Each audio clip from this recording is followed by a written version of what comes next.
ก็เลือกเอาตามใจสามไว้เจ้าอย่าเฝ้าหลายใจจะเลือกใครก็นึกเอาอยู่ในใจจงตกลงปลงใจแล้วหมายลงไปให้ถึกเบอร์คนทุกคนไผก็มีสิทธิ์เลือกได้เลือกเอาแบบตามใจเอาแบบมีสิทธิ์เสรีเลือกเข้าแนวดีจะได้เข้าดีเอาไว้เลือกเข้าแนวดีจะได้เข้าดีเอาไว้เลือกคนมีน้ำใจจะได้สบายอุราเลือกผู้แทนเขาอยู่ในสภาเพื่อไปต่างหน้าให้ประชาทุกชนเผ่าทุกๆปัญหาโหมเข้าไปถึงสภาทุกๆปัญหาโหมเข้าไปถึงสภาคือพิจารณาแก้ไขติดตามแนวทางอย่าหูเบาเอาง่ายเดินน้องเด้ออย่ามัวละเมอเพ้อลำพันนอนฝันอยู่เมื่อหอดเวลาอย่าลืมเด้อสมตรูเมื่อหอดเวลาอย่าลืมเด้อสมตรูอายจะไปเคียงคู่ไปเลือกผู้แทนสภาของเรา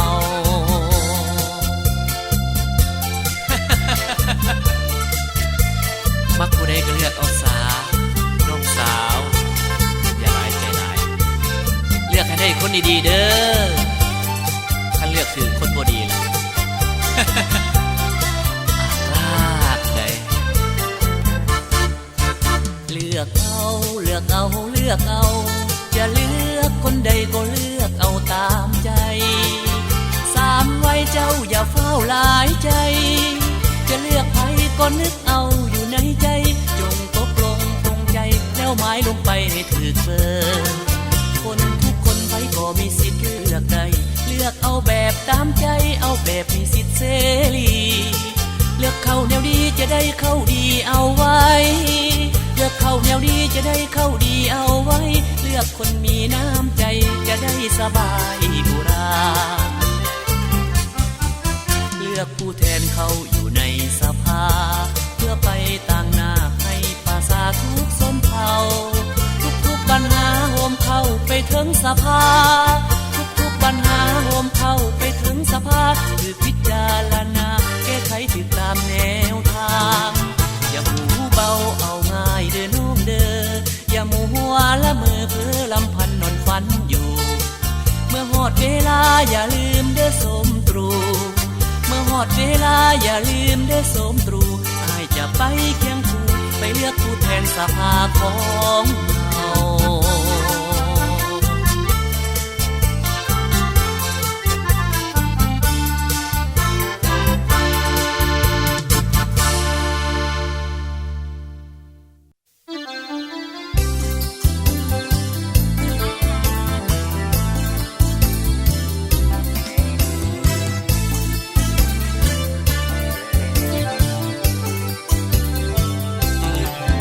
เดินเด้อส่วนฟัง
ทิตย์นี้เลือกตัวแทนของเฮาเอาคนดีเป็นปากเสียงแทนเฮานี้ในสภาเชิญทุกการคนลาวทั่วประเทศบ่ว่าเขตเหนือกลางใต้ไปเถอะนะเลือกผู้แทนไว้ตามเฮาในสภาหรือตามหน้าสาวภาษาวาเวียดนามเลือกคนดีเป็นสีพาก้าวหน้ามาอีมาลาวเอาห่วงประสานจงพร้อมใจไปเลือกผู้แทนกันเชิญทุกท่านเชิญไปเลือกผู้แทน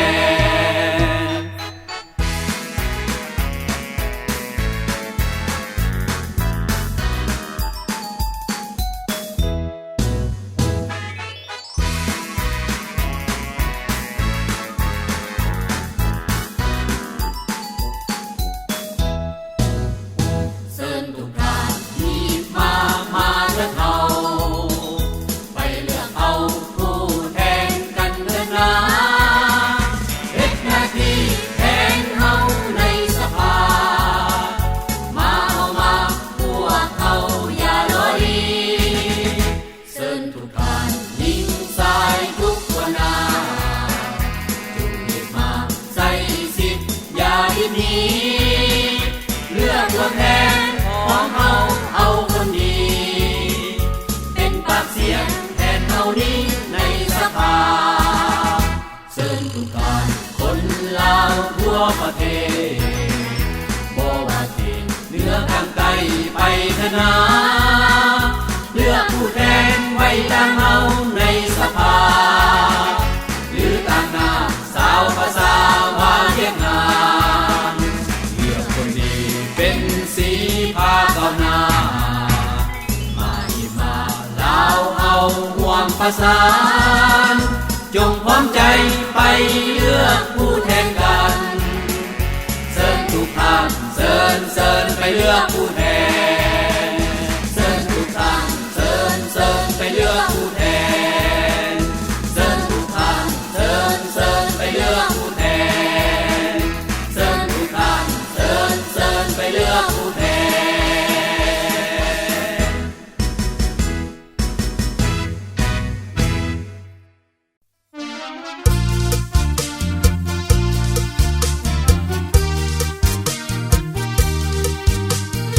เ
บละโนจังโน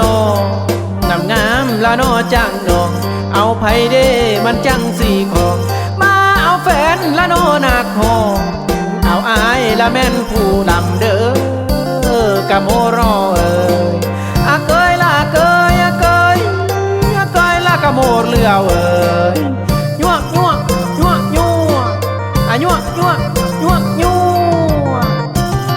คำนา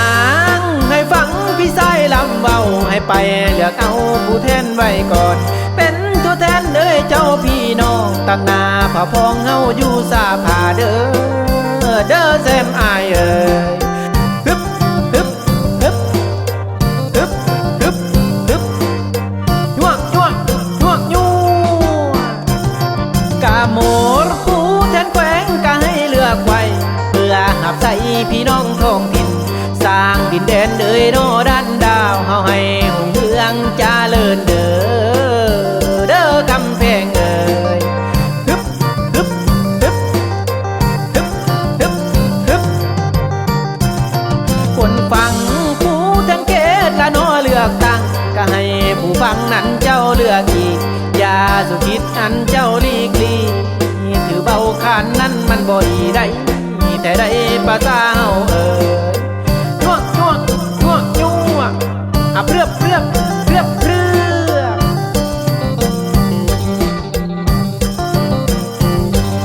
เลือกเอาคนดี มีความหูมีความสามารถแล้วคนสลาดอาจหารขันแข็งเลือกเอาตัวแทนไปต่างหน้า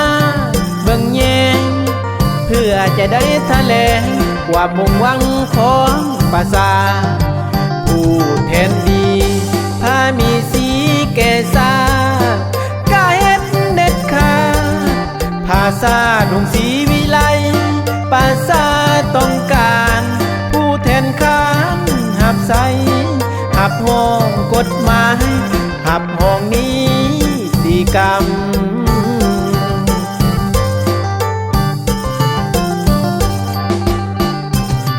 คำเอ่ยเฮาทุกคนนั้นมีสิทธิ์ใส่ในต่อหน้ากะแม่นกฎหมายเฮาต้องใส่ให้มันถูกต้องอีหลีได้พี่น้องคนฟังเลือกตั้งเอาไปเลือกตั้งเอาผู้แทนแขวงและผู้แทนแห่งศาสตร์เฮ้ยเฮ้ยเฮ้ยเฮ้ยเฮ้ยเฮ้ย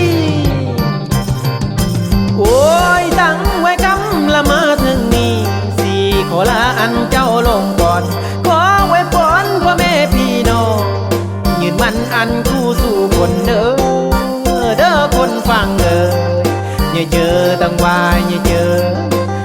อตำลอยนี่แล้วเด้อแซมอายเอ้ยยั่วยั่วยั่วยั่วอ่ะยั่วยั่วยั่วยั่ว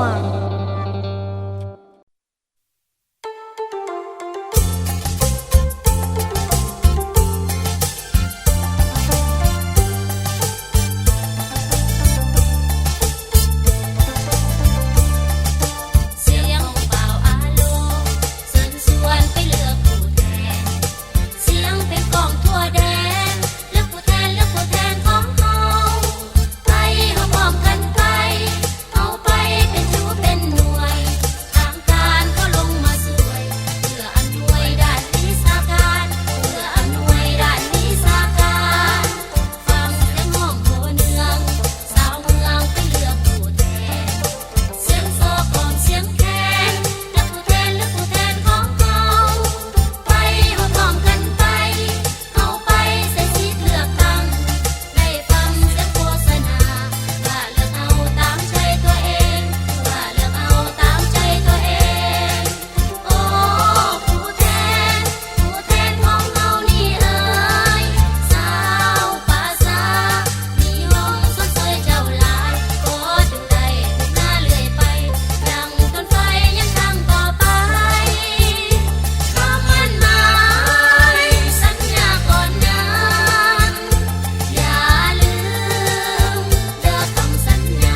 วันโน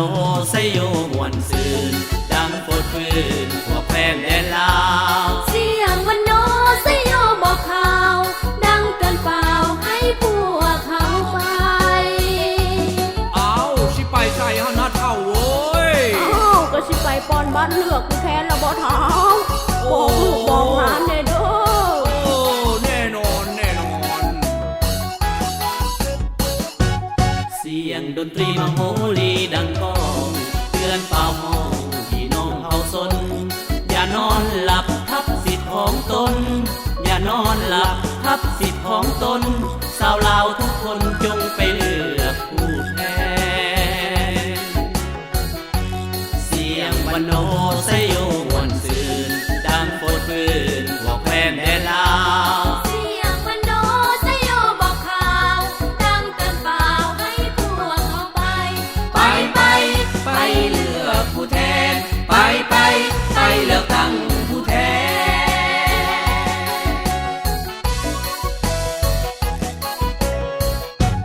บ้านจะเฮืองเมืองลาวจะหุงทั่วเมืองทั้งทงผู้ดอยบ้านป่าได้ผู้แทนดีเขานั่งสภาได้ผู้แทนดีเขานั่งสภาเปลี่ยนปากเสียงหมู่ป้าล้านลาซื่นชม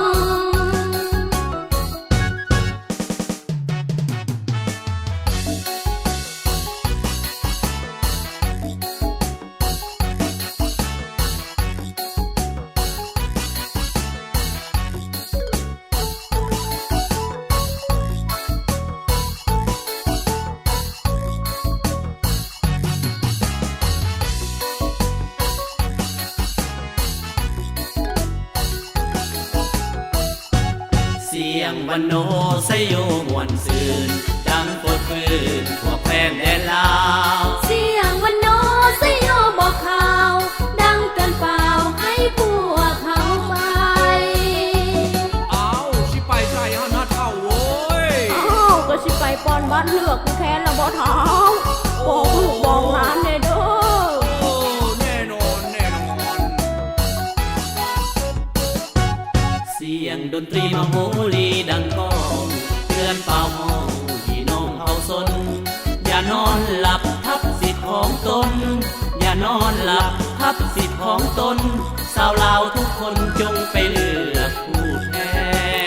น เสียงวันโนไซโย